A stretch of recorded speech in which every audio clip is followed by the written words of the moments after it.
Parler de l'Afrique n'est jamais un propos neutre. L'Afrique n'est pas seulement un continent.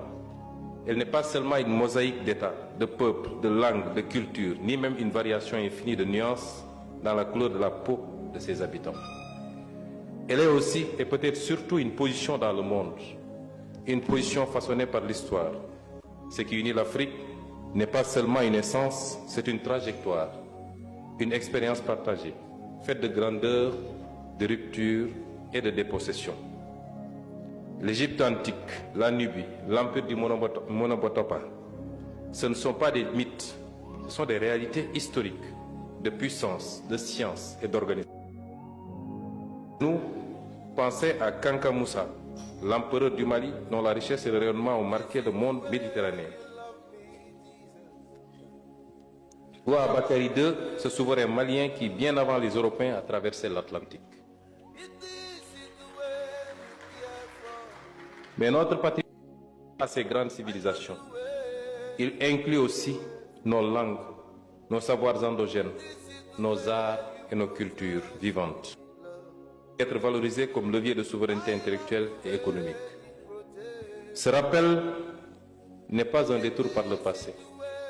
Il permet de comprendre une rupture, car entre ces expériences de puissance et nos réalités contemporaines, un basculement historique s'est opéré. La traite transatlantique a arraché des millions d'hommes et de femmes au continent, désorganisé des sociétés entières et fragilisé des dynamiques économiques et politiques en construction. La colonisation ensuite seulement imposé une domination politique. Elle a restructuré les territoires, orienté les économies vers l'extérieur et inscrit durablement l'Afrique dans une position subordonnée dans le système mondial. C'est cette trajectoire, faite à la fois de puissance et de dépossession, qui éclaire notre situation actuelle. Les pays africains sont aujourd'hui indépendants.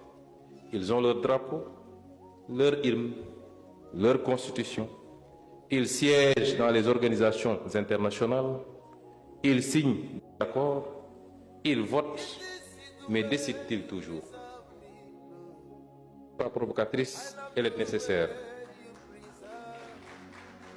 Comme le rappelait Kwame Nkrumah, l'indépendance politique sans indépendance économique n'est qu'une illusion.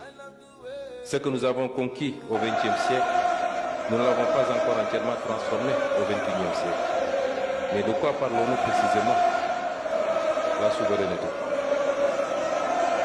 En ce qui nous concerne, nous ne défendons pas un particularisme étroit. Merci beaucoup.